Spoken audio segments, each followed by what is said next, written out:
but I was using my hammer to knock the hinges off as I was cutting them, just because I didn't feel like sitting there and cutting the whole time. This is the hammer I was using, and while I was doing it, I broke the handle. So wooden handles are really fantastic to use on hammers.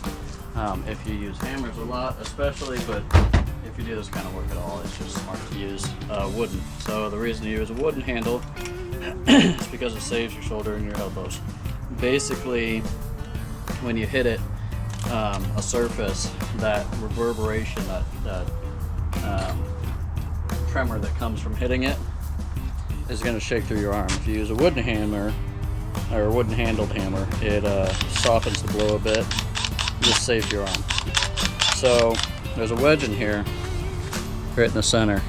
I don't know if you can see that. It's a metal wedge. I'm going to try to save that because I don't have a handle on me. I bought a handle, but it's far too short. The one I bought, I'll probably return it.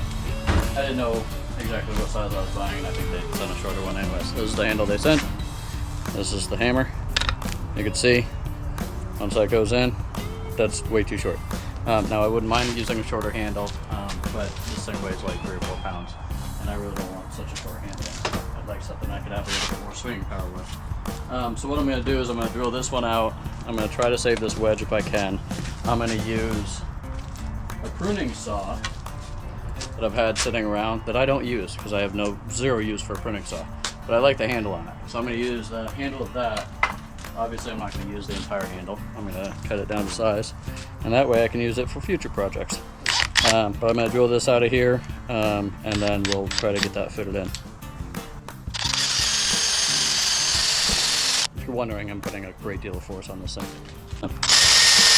And for the age of this hammer, it's probably petrified wood by now.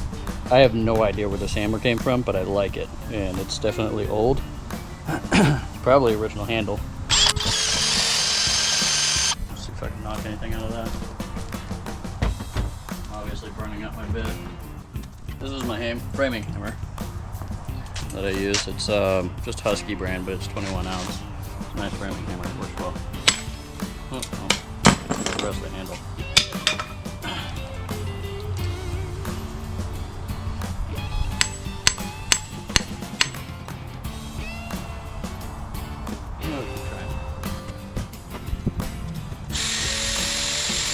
If I was smart, I'd be using a vise.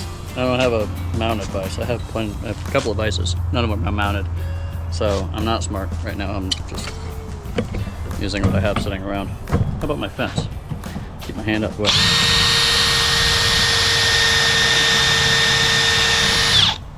Probably just get a close-up shot of my ugly mug. There. If it bounces, you can probably watch that. Alright, I went all the way through the handle. Get this side to do the same. I know I'm burning up my bit, but I have like 4 other bit sets with the exact same bits, so it's a little better. Probably didn't loosen anything up because it's probably all become one piece by now, but we will see. No, I'm not that strong. What this is,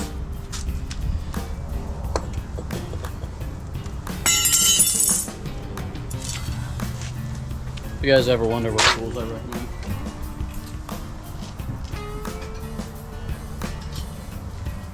I recommend whatever tool works.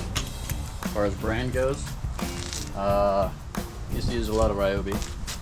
I've never used DeWalt. I just don't like them. I think I don't like the fad of DeWalt because they're basically homeowner brand sold at contractor prices. Milwaukee is fantastic, and I always wonder if I should have gone with Milwaukee, but I use Makita. If you look up their parent companies, a lot of them are made by the same company. Husky's not a terrible brand. Not the biggest fan, but obviously I own a Husky hammer sitting right here. Seems to be working for the moment, so it's good enough. Perforate's fantastic, especially if you're going to break it or if you don't use it often. I have mine to take fire to this one. You know what? That might actually be a good idea.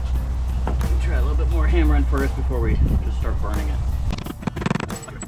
All I'm trying to do is break this wood inside so I can remove the wood. Almost hit my hand on that one. Alright, let's try fire. See what fire does to it. I think this one's propane. I might be wrong.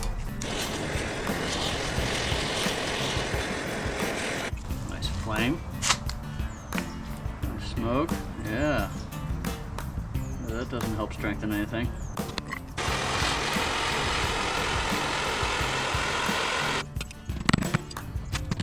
Tip of the day, don't hit your hand with the hammer.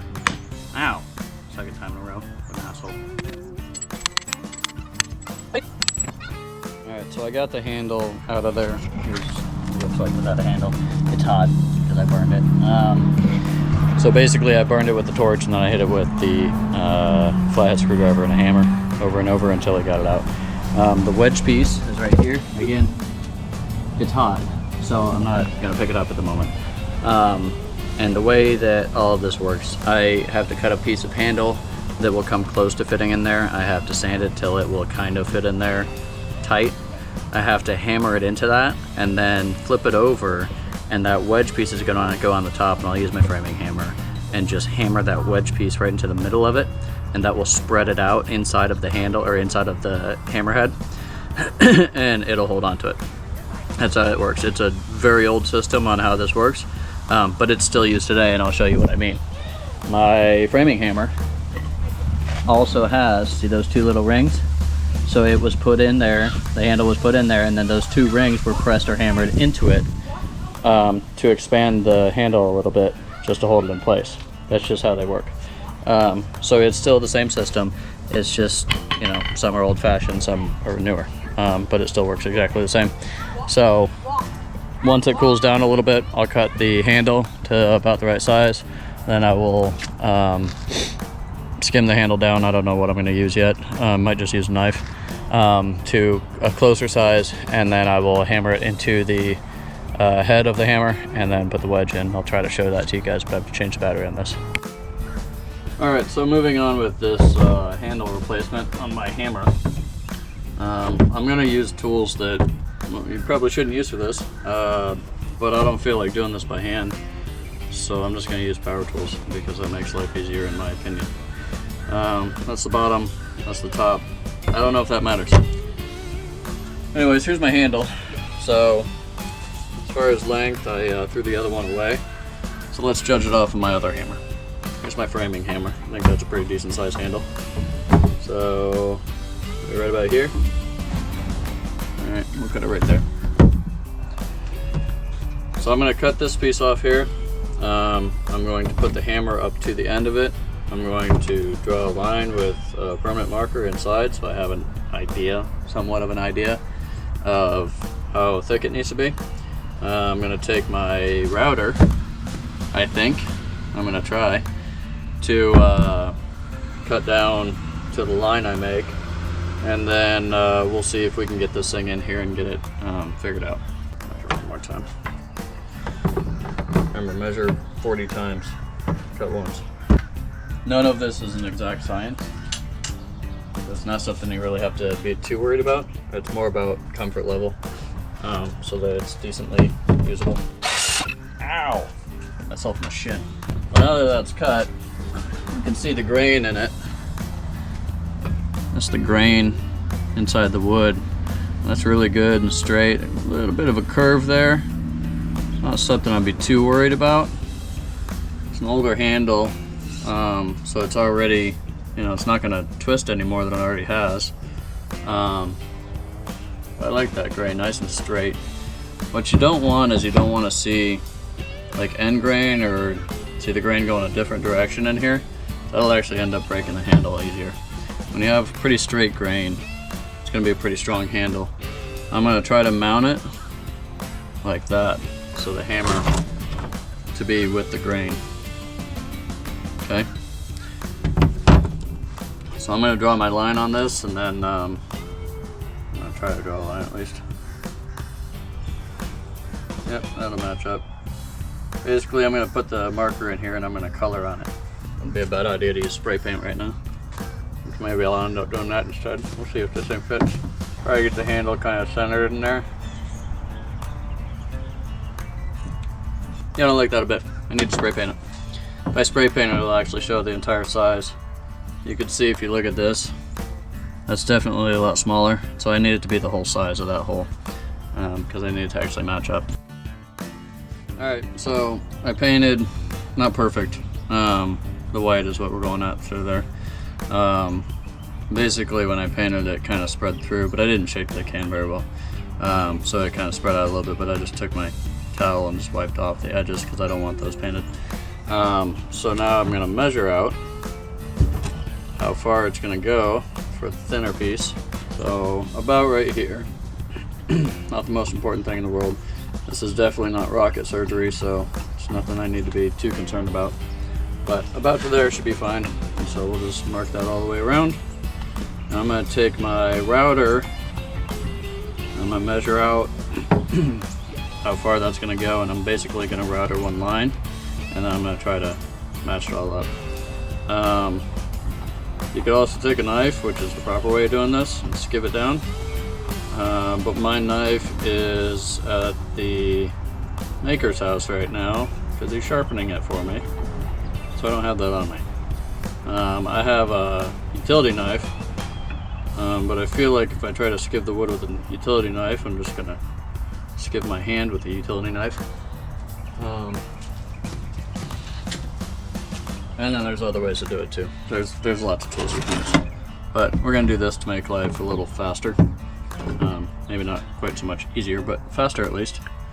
And so I want to measure out so that thing comes right up to it. I'd rather more material than less, because I could always just hammer this thing down into it. But I can't exactly add a whole lot of material to the handle. So we'll go for right there, maybe a little bit less. One for the blade line up here. Yeah, that'll be good. Like I said, it doesn't need to be perfect, but close is nice.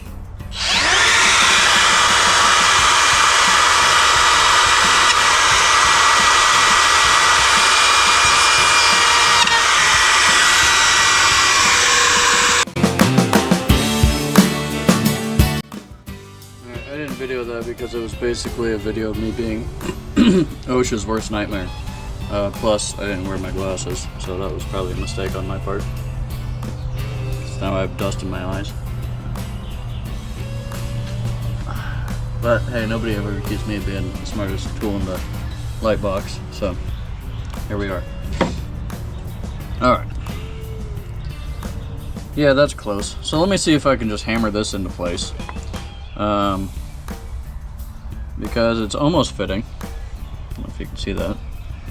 I'm gonna bring you guys down here and just start beating the crap out of it and see if I can get it to hammer in. Yeah, you can probably see that. Alright. Let's see if I can do this without breaking anything. So, almost lines up. Let's see if we can force it. Yeah. That might not work, but we'll try.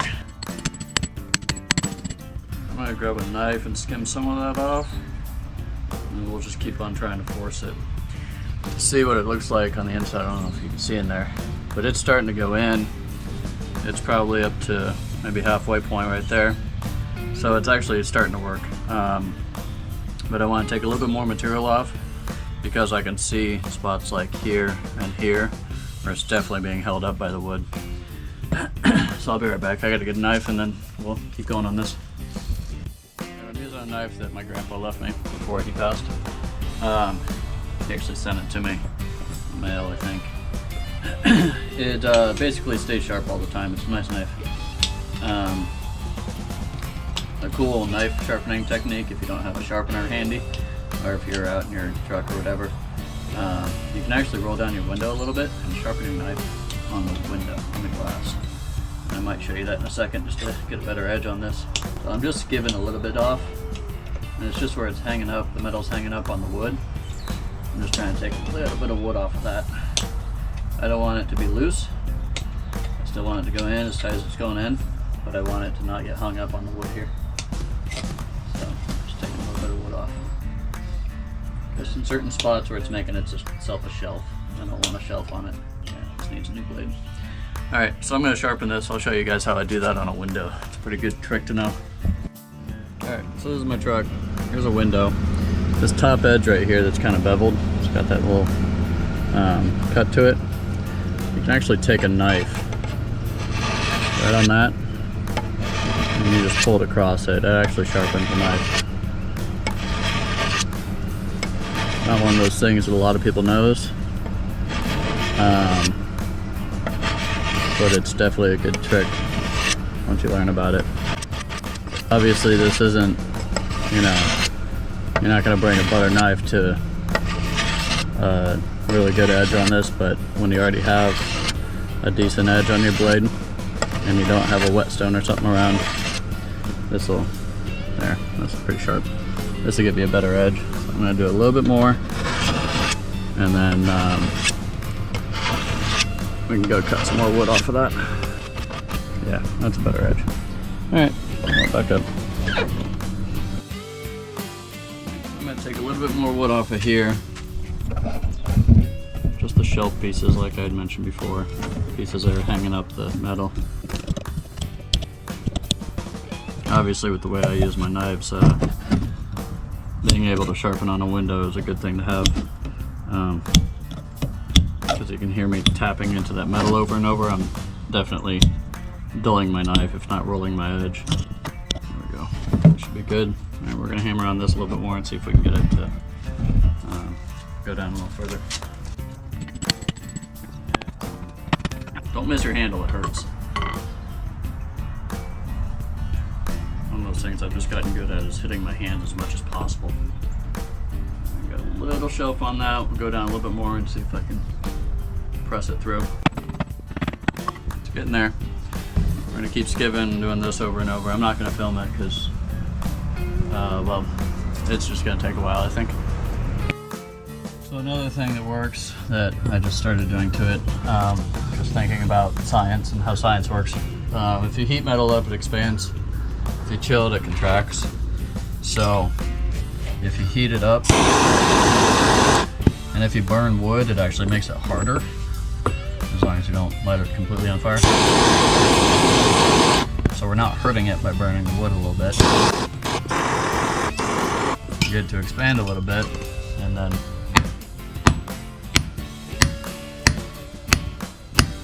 so it fits down in there a little bit better.